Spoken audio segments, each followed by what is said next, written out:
Bienvenidos a una nueva edición del programa Desde el Colegio, programa oficial del Colegio de Abogados y Abogadas de Costa Rica. Les saluda Angélica Rodríguez de la Dirección de Comunicación de esta institución. El día de hoy me acompaña la licenciada María Marta Salazar Muñoz, con quien vamos a conversar sobre el teletrabajo y la desconexión digital. Antes de iniciar con el tema, les presentaré a nuestra invitada especial. La licenciada María Marta Salazar Muñoz es abogada y periodista, asimismo es máster en Administración Pública. Ha laborado en el Poder Judicial, en el Instituto Latinoamericano de Naciones Unidas para la Prevención del Delito y Tratamiento del Delincuente y la NUT, en la Cámara de Comercio de Costa Rica. Actualmente es asesora legal en el Colegio de Ciencias Económicas de Costa Rica y también se desempeña como profesional independiente en la rama del derecho laboral y de familia y es socia de Punto Medio Abogadas. Bienvenida, ¿cómo le va? Hola Angélica, muchísimas gracias por la invitación al Colegio de Abogados y Abogadas y muchas gracias a las personas que nos están viendo el día de hoy. Gracias a usted por atender nuestra entrevista. Para iniciar, me gustaría que usted nos indique o nos explique más bien qué es el teletrabajo y cómo se establece esta figura en el ámbito laboral costarricense, por favor. Bueno, el teletrabajo es el trabajo que realiza el colaborador a distancia mediante las tecnologías de la información y la comunicación que tienen al alcance. Entonces, pues, de esta manera el trabajador no tiene que estar en el centro de trabajo y el patrono tampoco va a necesitar que el trabajador pues esté desempeñando las labores en ese centro de trabajo. ¿Cómo se regula el teletrabajo? Es una pregunta que muchas personas se hacen. ¿Cuáles son las condiciones o normativas para que la organización pueda aplicar teletrabajo en sus personas colaboradoras? En realidad la ley para regular el teletrabajo es bastante reciente, se aprobó o más bien entró a regir en el 2019 a finales. La ley 9738, la ley para regular el teletrabajo en Costa Rica y su reglamento.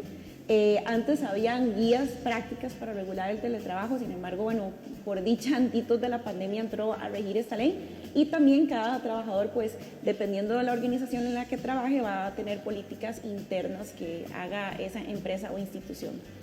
A ver, cada organización puede tener entonces esas directrices para regularse. Lo consulto porque aquí en la primera pregunta que hicimos de cómo se regula el teletrabajo es porque me imagino que depende de cada empresa, así va a tener sistemas que le permitan regularlo o digamos que el patrono pueda ver qué está haciendo sus subalternos o por métricas, no sé cómo funcionaría. Exactamente, la ley para regular el teletrabajo funciona como un marco justamente para las empresas y organizaciones, así como para los trabajadores. Sin embargo, siempre es recomendable que cada empresa u organización tenga su política interna según pues, las características que tenga cada empresa para la implementación de ese teletrabajo. Ejemplo, si van a utilizar un software especial, entonces pues adecuarlo a la política interna para que el trabajador sepa muy bien cuáles son las reglas de esa empresa a la hora de la implementación del teletrabajo y ponerlo en práctica. Perfecto. ¿Qué beneficios tienen las personas empleadas y empleadores también en aplicar el teletrabajo en sus organizaciones? Los beneficios son muchísimos. Yo creo que ya las personas que conocemos pues, el teletrabajo los hemos disfrutado y evidentemente es una mejora en la calidad de vida de las personas trabajadoras, un mejor balance entre la vida personal y la vida laboral de los trabajadores, menos estrés por tener que estar en empresas, trasladándose. También tienen muchísimo más tiempo para emplearlo en otras cosas como estudiar, ir al gimnasio, poder descansar más. Entonces, pues realmente para el trabajador los beneficios han sido muchísimos. Para el patrono también han sido muy buenos los beneficios. Se ahorran pues espacios en los centros de trabajo. Hay un ahorro también en electricidad, en agua.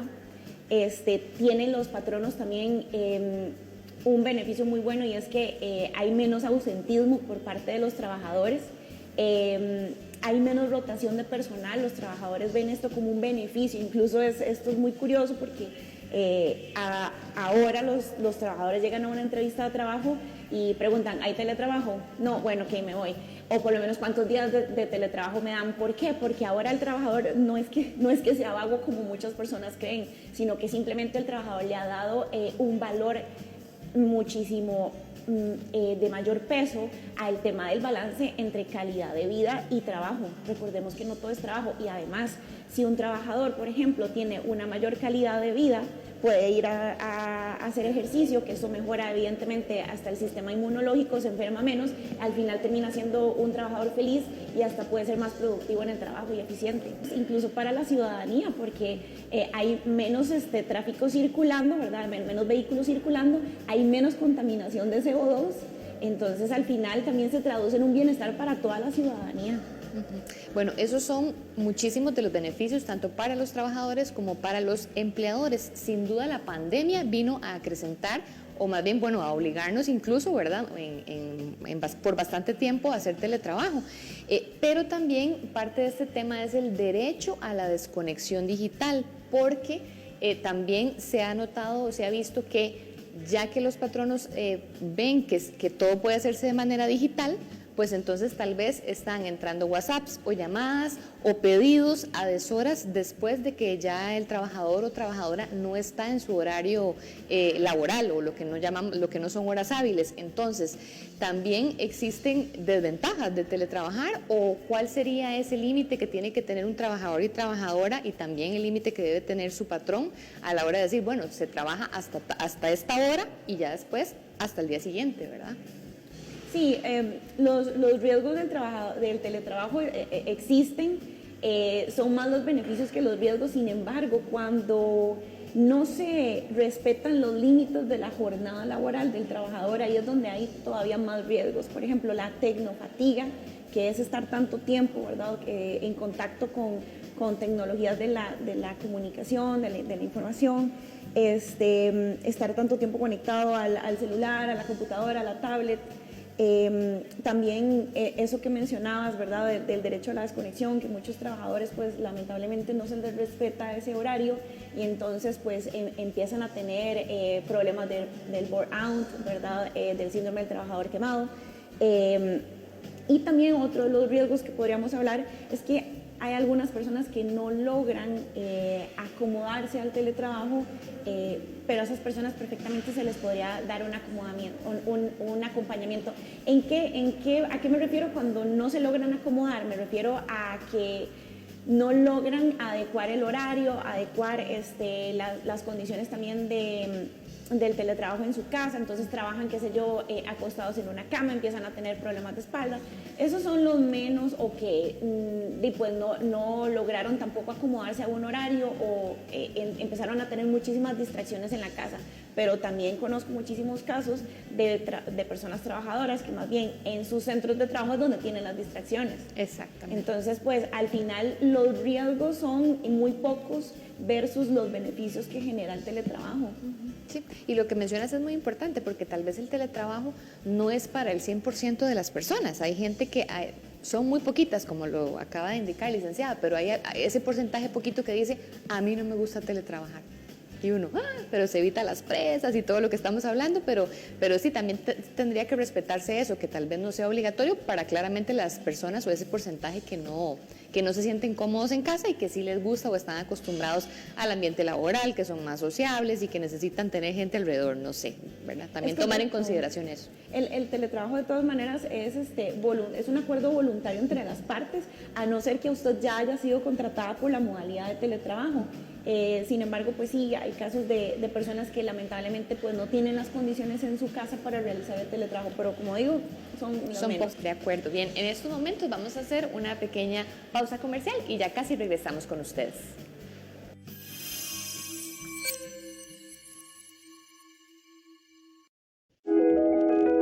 Hemos estado aquí, protegiendo a los costarricenses,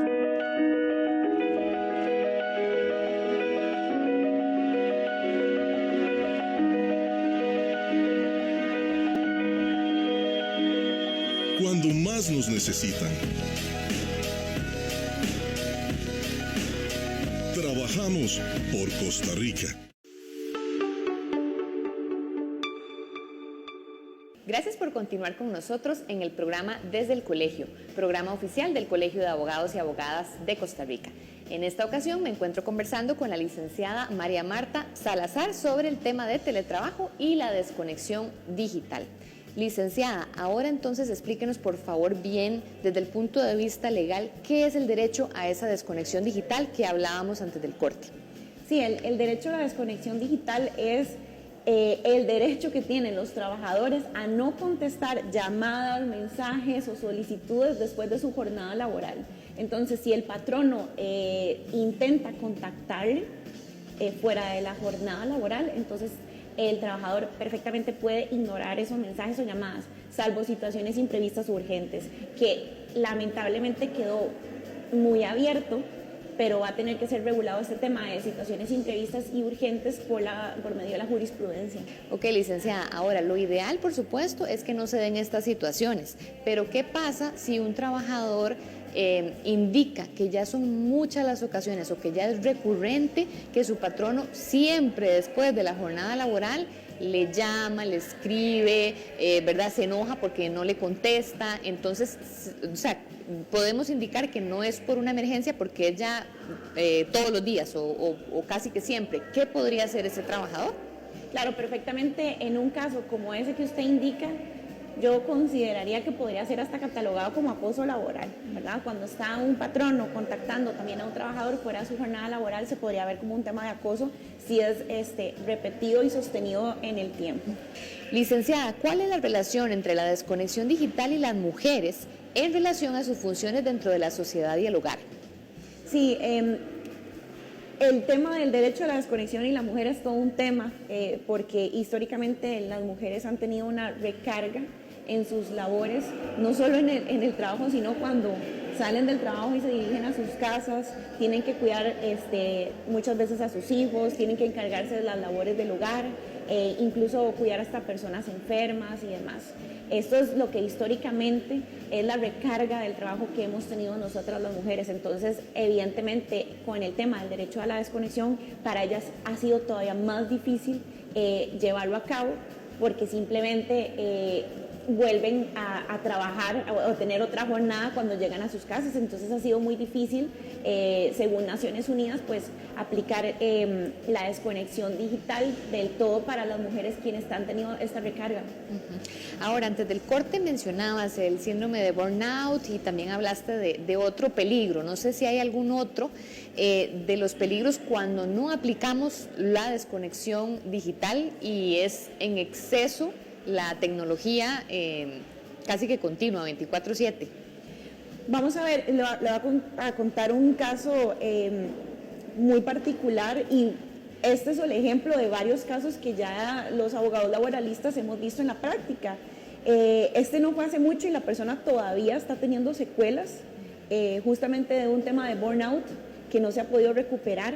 La persona tiene ansiedad, estrés, depresión y ha tenido recurrentes citas con médicos y realmente pues todavía, aunque ya dejó de laborar, incluso con este patrono se llegó a una conciliación y demás, esta persona no ha podido recuperarse después de meses.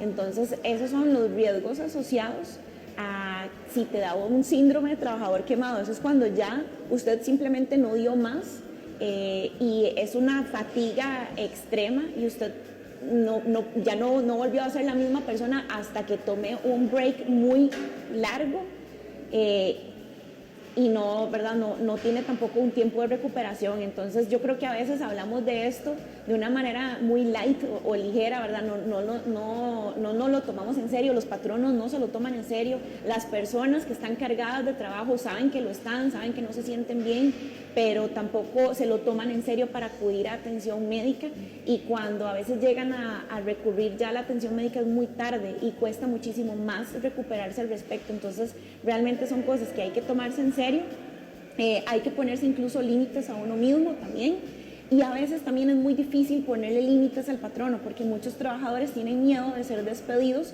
o que el patrono tome represalias si no están siempre en constante disponibilidad. Entonces ese es uno de los grandes retos que tenemos como país también. Perfecto. Bueno, licenciada, ¿cuál sería la reflexión final que usted nos pueda brindar sobre este importante tema del teletrabajo y la desconexión digital?